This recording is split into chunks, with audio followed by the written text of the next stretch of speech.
আজ সিদ্ধান্ত নিলাম বিকালে হাঁটতে বের হব। যেই বাবা সেই কাজ। বের হলাম, বাট বৃষ্টি পড়ছে।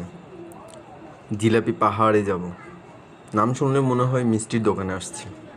চট্টগ্রামে এই পাহাড়টার নাম শুনলেই যেন জিভে জল আসে। জিলাপি পাহাড় হয়তো অনেকে ভাববে এখানে জিলাপি বিক্রি হয়, আসলে এমনটা নয়। পাহাড়টার উপর থেকে নিচে তাকালে মনে হয় প্রকৃতি নিজেই রসগোল্লা খেতে খেতে জিলাপির ডিজাইন করছে। এক বন্ধু বলল, দোস্ত পাহাড়টার এত পাক খেয়েছে কেন? আমি বললাম, প্রকৃতি ড্রাইভিং শিখছিল, ইউটার্ন দিতে দিতে এমন বানাই ফেলছে। বাট অনেক সুন্দর একটা এরিয়া, চারদিকে সবুজ আর সবুজ, যেদিকে তাকাই সবুজ আর আঁকাবাঁকা রাস্তা।